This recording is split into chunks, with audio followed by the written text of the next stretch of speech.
Alrighty, welcome to the video. Today is a very special day. It is our first interview. I had no idea this was going to be an interview channel, but Zachary reached out to me and we talked a little bit. I have a rough idea about how he can help you, the entrepreneur, the person. Maybe you've started a non-emergency transportation company and you're struggling. Maybe you're thinking about starting a non-emergency transportation company and you want to know. Zach has been in the business a long time, but I don't know a lot about him. I saved a lot of the questions for today, but I know you're going to want to see this, and I know he can help you. So go ahead, Zach, and tell us who you are, and how did you get involved with non-emergency transportation? Very good. Thank you, Christopher. And NEMT sales. We got into the market for non-emergency medical transport in 2012. Our main focus at that point was, what is the need, what is the service that we can offer, and who's going to benefit from it the quickest. And that really pretty much just landed on private sector and hospice. Once we built that private sector and hospice contract base, we were kind of off to the races, still very blinded by the entire industry, but we found our niche, and we was able to become professionals and really work on that niche over the 3-4 years before we got integrated into the state of Georgia, the broker system, and what all the different intricacies of the non-emergency sector for entrepreneurs, providers, and even community agencies that service NEMTs. Okay, that's interesting. All right, let me take a step back. You operate a non-emergency transportation company, correct? We do. The name of that company is what? Solutions Medical Transport was what we launched in 2012. Okay. And non-emergency sales is a completely separate entity run by you. Non-emergency teams. NEMT, non-emergency medical teams, it's not even really ran by me. It's just common-minded, hearted people that really have came together to identify issues for brokers, issues for facilities, issues for providers and entrepreneurs, and how do we keep just businesses moving forward and profit coming in for companies that are just starting out and not really realizing how to navigate, and really teaching them all of the lessons that we learned the hard way. And when I say we, the NEM teams, we could all go on for days and days about the things that we had to learn the hard way. We really want to fast track that for the new providers or even existing providers that are hitting issues, and helping navigate and build relationships, build networks in their community to help them. Okay, so I'm a new driver. How do I find you? So a new driver, as far as for just a driver? No, an owner-operator, a new owner-operator. So that's exactly who we deal with, is the owners and operators of 2 to 3 vans, 1 van, and we have some that have 15, 20 vans. It would be pretty much just go to NEM Teams and send in a request. We're going to be revamping this website. We pretty much just launched it December of last year because we just want to get the word out that there is solutions to a lot of these intricate problems that everybody's facing. Transparency is a big issue. And then compliance is a big issue for the broker's standpoint too. The brokers want compliant drivers and compliant vehicles. And this makes it very tough for the ones that do not know the standards. So when we launched NEM Teams, it's pretty much just come to our website. It's going to be continuously developing into what the markets want.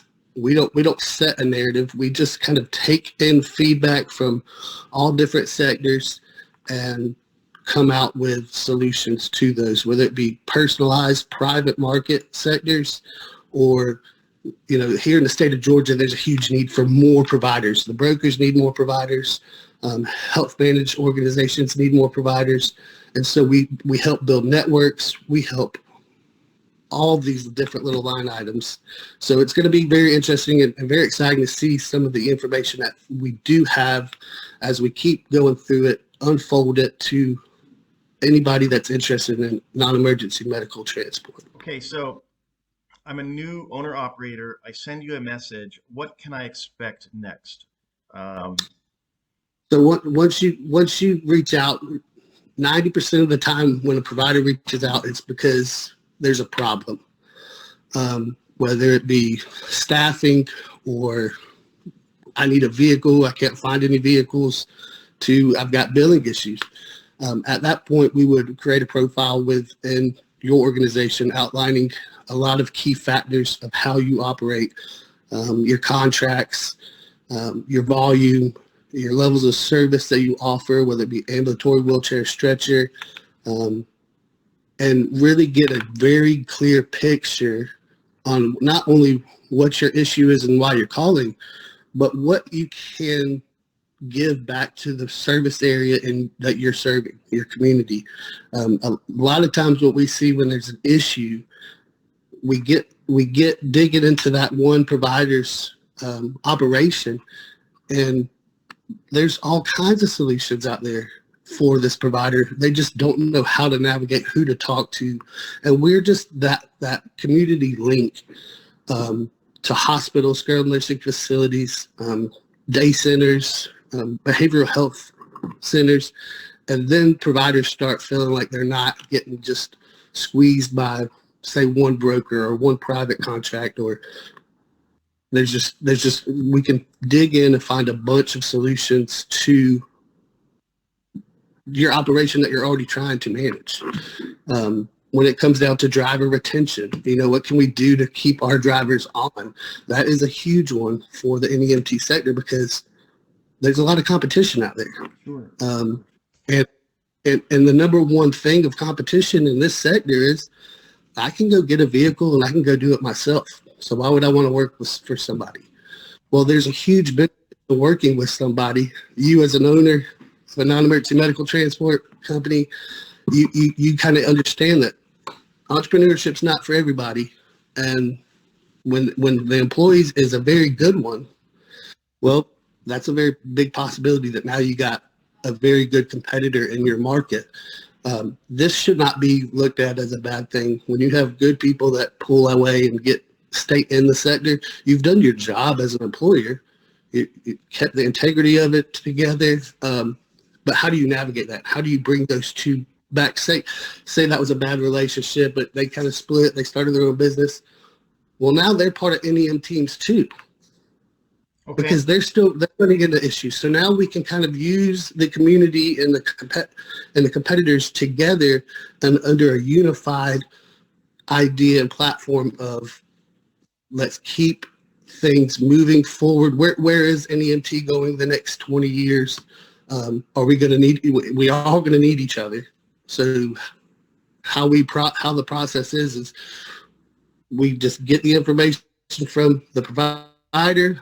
We work with the community, we work with memberships, and build business better, and just keep an open, transparent level for better business. Who is a part of NEMT Teams? There's providers across the country. I mean, we got some providers in New York that help regulate some of the New York standard. When it comes down to onboarding, licensing and certifications that way different from here in Georgia. California, Texas we have some great providers out there, a few down in Florida. So like I said, NEM Teams is just a robust idea of we need to navigate people to help them get into the business and stay in the business. And it comes down to this. The number one hirer for the NEMT business is the broker. This is a very good thing. The broker penetrates all markets, brings on providers, entrepreneurs, the best of the best, the ones that's hungry to do their own thing. And it's up to us to keep that retention there. It's not up to the brokers to keep the retention there for their providers. They can keep bringing more providers on. It doesn't really matter. But what caliber providers are in the network and what's the number one thing we need to do is they're not going to hire new providers if providers are doing the right thing, meeting the standard, having good contracts, having great services, clean vehicles, structure is what is really missing. So that's what NEM Teams is bringing to the table of we want to keep providers on for brokers, HMOs, private sector. And it takes a lot of work sometimes, especially with the amount of issues that come rolling over because they don't, a lot of providers don't have, the entrepreneurs don't have that solution there. They're busy running their business. They're trying to, a driver called out, I got to go get in that vehicle. You know, Right. I had to get a flat tire on Saturday out of the blue, you know. Right, right. So just one of those things that you really need a team for. We deal a lot with, hey, I'm moving from, say from Florida to South Carolina. What's the requirements up in South Carolina? Can I bring 2 or 3 vans with me and start up there? So that's something that we kind of start working on internally. What a And fantastic hopefully, resource you are for the industry. Obviously this is going to cost the driver or the owner operator a lot of money. So why don't you go ahead and hit them with the cost on all this? right now we're just doing, like I said, we've had this idea in the industry needing this type of partnership, unified partnership across all platforms since about 2015. Since about 2015, all we've done is take in calls and try to figure out how to assist. So right now, there's not really a price when it comes down to it. Besides, we're wanting to collect the data. We're wanting to really get the ground game of non-emergency medical transport understood. NEM Teams is bringing on anybody that meets certain criteria, which is been in business, has a great site for business, lost runs are low, understands the insurance, understands the service, understands the new equipment that's coming out into the service industry for non-emergency. So we're still building teams. We can always get better, but we've created a starting point, and we're just digging into the ground in every community, every state, as it comes over. And at some point, there will be some sort of fee there because you can't do things for free. Sure. But it's such a robust and certain multi-level industry. It's going to take a little bit more to go after just change for, say, consulting or whatever. We actually don't want to do much consulting. We want to just have problems listed with proven solutions and pretty much, and that be a free thing for the NEMT industry. On the backside is where we dig in when we want to build relationships and memberships. That will be a discussion later on for how to pay for it, or how, NEM Teams, how much does it cost to become part of your network?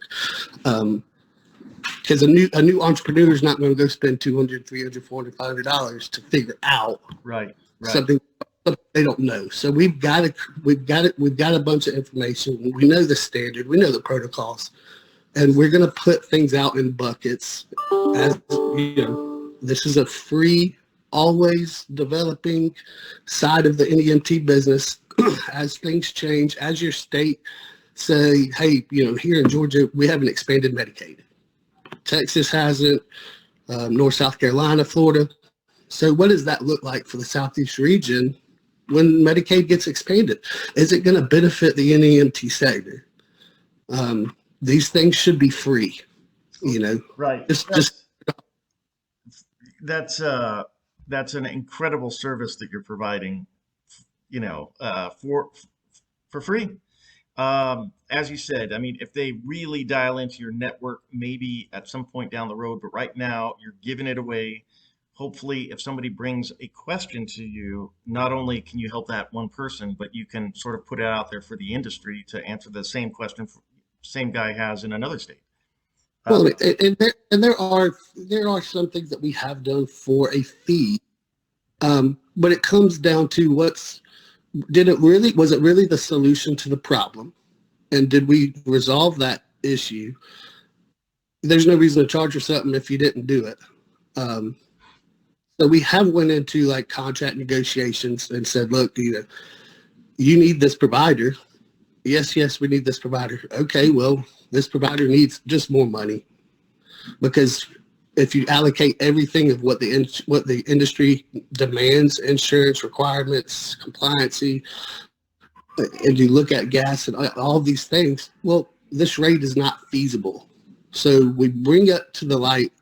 It was a great provider at the time, and we were able to help them negotiate more rate. Yep. So we did charge for that. It was a flat time charge of saying, hey, we're going to go in and help a negotiation.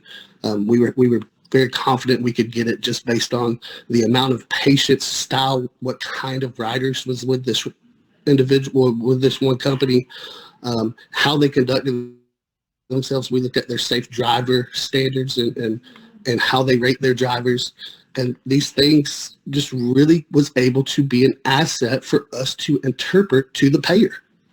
And once we sat down and said, hey, this company really meets a higher standard than your minimum, and they need more per dollar for load fees or more per mileage, which we're getting a lot of right now with gas and everything. There's not everything. We can't solve everything. But for this instance, this one particular provider, it was so good to see the stress kind of fall off their face after we left the meeting. And then we started networking even more to where that's not their only one or two contracts. And this one provider back in 2001 had 10 contracts in place, grew their fleet from 4 to 8. They were doing about 400,000 a year with 4 vans. Now they're doing close to 1.2 with 8. So as it all came together, it was a very stressful, high tension. My heart was beating. And I didn't know if we could really do this, but we knew that we had all the information we needed from the provider, and it allowed us to really help that company build. Whether that contract said yes or no, it was our understanding that no matter what the outcome of this meeting is for your contract rate and the increase, that's what we want. But we come in with a plan B. We did get the contract rate increase, and we still implemented our plan B, which was getting more contracts, penetrating your direct community service area and serving. And and once you start seeing templates like this and companies like this that really are driven by true entrepreneurs that do not sleep, it's just a blessing all the way around. Can I restate what you just told me just to make it crystal clear so I understand it? Yes, sir. You had a customer, somebody that was locked into a crappy deal with a broker. Yes. And contacted you, and you renegotiated for a better contract with this broker. In other words, if a entrepreneur out there is locked into a crap deal with a broker, I'm not going to say you can do this in every situation, but there's no way, because you got to look at, this is what happened. You got to look at the quality of how many other providers are in your area. And as NEM team builds, this is why I say we just need to keep our groundwork. If we can have, say, 5 providers in the same county, in the same state, that are all stating the same issue, well, that county and everybody that's on whatever broker platform or referral-based platform, now they kind of unionized right there. So if everybody's got the same problem, let's go talk to the correct people and have an open mind of dialogue instead of, I just want more money. Nobody's going to just deal with that. We got to lay it out. We you know, actually, you know how to present the case in order yeah, to get more money. Yeah. So or in order to just really let it be known that more money needs to be there. Now, the brokers can always say, yep, we're going to keep one of you and kick the other five off. And if they do that, what are they going to do? They're just going to go hire more people to penetrate that market or bring more providers out of a different market into that market.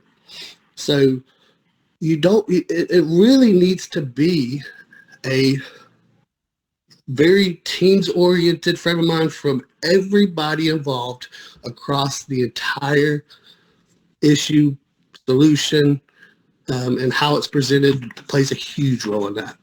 I love what you're saying. Brokers to me have a bit of a sour taste for me.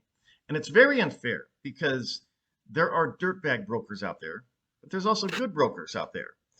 Very good brokers out there. Well, yep. And, again, I love what you're saying because your your interest isn't solely for that owner operator. It's also in the broker's best interest. And as you said, we're all one team. I mean, we all need to work together. The community paratransit government agency that does non-emergency as well. Most counties have their public transit. It's about $8 to get around town and tootle around town. Well, they have their own issues. It's not the same as ours. They're used to operating on county dollars, taxpayer dollars, and things like this. When you start putting the private sector entrepreneur owners up against these paratransit county services, there's no way they can compete for that. I'm planning on doing another video at some point. I don't know if you saw the first one I did on brokers, but I just released a new video a couple days ago on some questions I got regarding brokers, and I want to do a part two on my experience when I was in Arkansas, where I was the main recipient of a new contract dealing with the Medicaid, the DHS dollars. And Yeah. Any rate, it's a long story. And again, it's one of these things that it's very unfair of me, which is something I do on occasion, is I paint brokers with a broad wipe. And that's very unfair because again, there are decent brokers, there are not decent brokers. And then there is what you're saying, which is, it's up to us to negotiate a good contract. And especially, like you said, I mean, if you can lay out the foundation where, hey, my non-emergency company has got this great safety record. I don't want to steal the words from your mouth exactly, but basically, That's it. So now the game kind of changes when you have providers that are meeting and exceeding farther in the broker world, anyways, than what it was, say, pre-COVID. I mean, we got providers out here are mandatorily on dispatch navigation software, capturing stop, pickup, load, odometer stamps, time stamps. These providers are putting themselves in front of it and putting cameras in their vehicles and things like this and taking safety measures pretty much into their own hands at their own expense. And then these brokers, they're demanding it, and then some of them's requesting it. But when it's demanded or requested from the providers to them of, okay, we can do this, can we negotiate rates? What we're seeing is no. really, which is completely just blows my head apart, because we're actually giving you the warm, fuzzy feeling inside that your riders are going to be taken care of from the digitalization of dispatch and cameras. You should be willing to pay. You should be willing to pay top dollar for providers that meet this standard. Vehicles that's 8 years or old or newer. You know what I mean?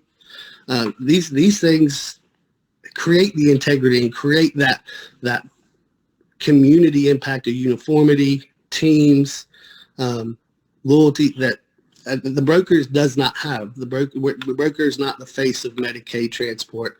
The provider itself is. I mean, and that's just what it comes down to. That is brilliant. It's so funny. As you go through life, you understand that the secret to life is knowledge. And right there, having a camera inside the vehicle is a way to leapfrog over the next guy. Yeah, brilliant, absolutely brilliant. Well, and back to what you said, it's very easy to paint, especially the Medicaid brokers. What people don't realize is Medicare Advantage brokers out there. There's nonprofits. There's lawyers' offices you can contact to get trips out of. There's workers' comp brokers, and it really does just take one extremely bad experience with a broker, no matter which side of it they're on. And it kind of deters you from really signing on with any other broker. And that's why the private market really is way more robust than what most brokers would like to accept, I think. Because there's a lot of great, thriving, profitable businesses out here that does not do one bit of broker work. Yeah, and it's I mean, that was sort of the point of my channel, was to share the knowledge I had, where, my success, the backbone was through the private sector. Again, though, once you're successful, the brokers will come to you, and then the game has changed. I mean, you pay my rates. I'm already making money without you. Yeah. And I saw so many people out there driving these shoddy, horrible vans, making $8 a run. And, I will tell you, I had a conversation with one of these people that does the $8 a run. Yeah. That's a little misleading. It's $8 per patient. Per patient. Yeah, share ride, yeah. But I literally said to the guy, I do not believe that you can make money at this. Would you please show me a sample P&L where a guy like me can make money? Yeah. You know what his response was? Oh, no. That's not my job. That's you, the owner operator. That's up to you to figure out the P&L. And again, it's like, I don't have the temperament for for people like that. It's like you're trying to recruit me, but you don't have the numbers to back it up. So, and in that same sense, in that same language you're just using there, Christopher, we want to do the groundwork for NEM Teams. We want to get the numbers together, and then we want to push it out to providers and the ones on the fence on should I get in the NEMT market. Because if you can't give the numbers to you, then why would you do it? If we can't provide the numbers in the NEMT sector to the teams and the development of the entire industry, then nobody's going to sign on. We can't go out, a number and, okay, well, $15 sounds pretty good. Well, at the end of it, it's not, I believe, frankly, again, like you said, there's different brokers mean different things. I mean, there's brokers for workers' comp, which is generally pretty good. I mean, but this that you and I are talking about right now, this $8 per, I think it's criminal. Yeah.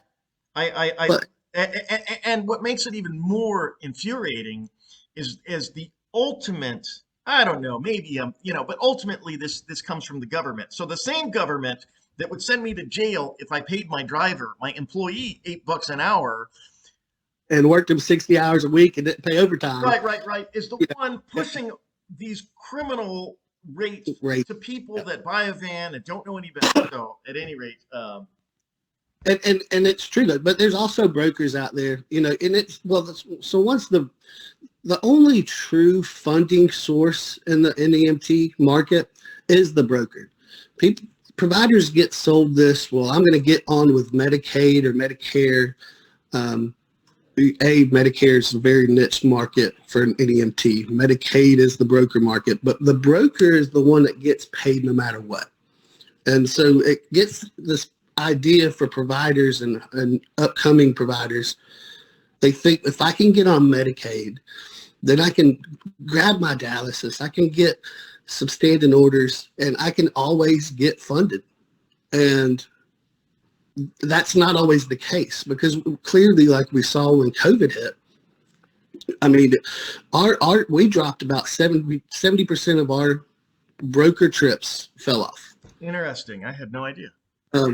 So all we had was dialysis. That was it. And what did those other 70% of trips that we weren't doing, and a lot of other providers closed and blah, blah, blah, so they weren't doing anything. The brokers still got paid for those 70% that didn't get booked.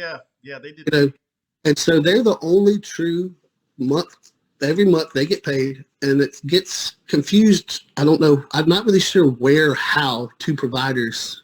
I can't really put a pinpoint on it, other than come to NEM Teams and we'll explain it to you a little bit better before you sign that contract. You know, we'll teach you how all of it kind of flows from the broker standpoint. And then it's not a government agency kind of setting the standard. It's private market. It's private business. I know one of the biggest brokers started here in Georgia. I want to say it, I can't remember, maybe 2006. Logistic Care, Motive Care. They wrote the broker agreement with the state. So it wasn't just the private business did it like this. Georgia helped develop this broker. They're responsible. They're but then you still got to have, in my, one of their biggest questions across the NEM teams for not really the broker, but really the states that sign on to the broker agreements.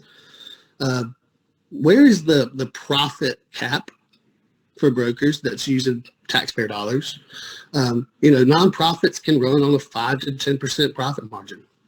If we give money to a charitable donation, I want to make sure their administration's probably around 10% administration cost, 15% at the most.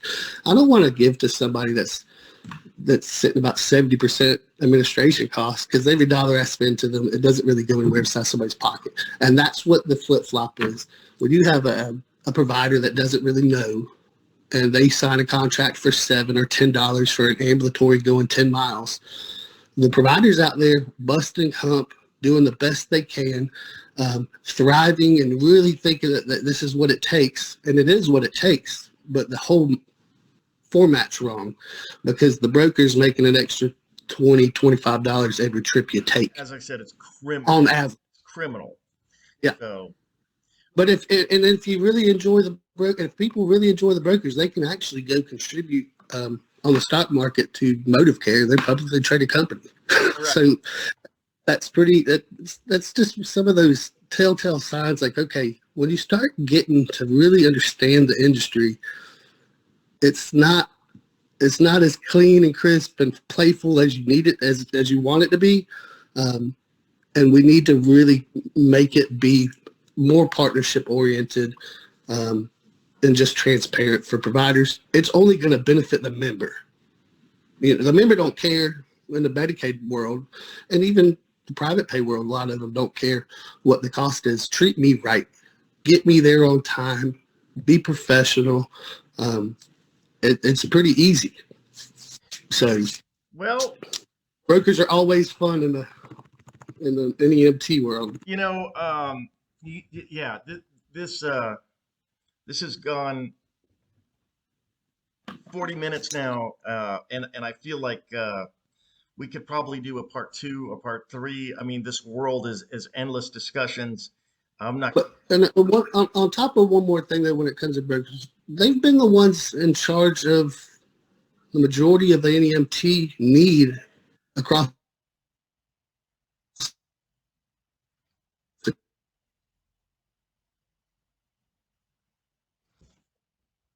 country. So we need the number one side of the entire industry that has facilitated millions and millions and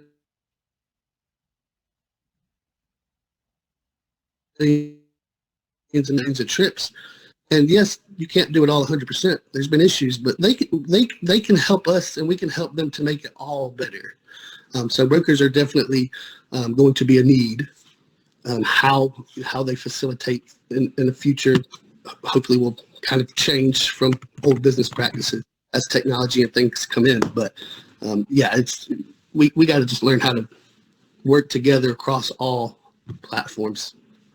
Well, look, I can't thank you enough for taking the time to explain all this. Again, if a new, now, would you recommend a person considering or wait until they're up and running before they contact you? Both.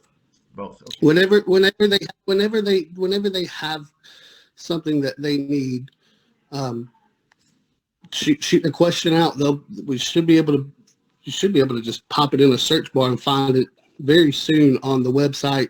But right now, we're pretty much trying to build the information base of what it takes to really communicate with these brokers and everything the right way. And it takes a robust network because that's what they got. They found you by Googling NEMT Teams. NEMTEAMS. Yes, yes. NEMT. Yeah, Yeah, that's it. yeah. Well, look, man, as I said, I can't thank you enough. You know, maybe at some point down the road, like I said, we could do a part 2 or whatever, and you know, but I mean, that's what NEM Teams is here to do. We join up and we see how the world takes us all through this this incredible industry that's so beneficial, satisfying for anybody that's been in it.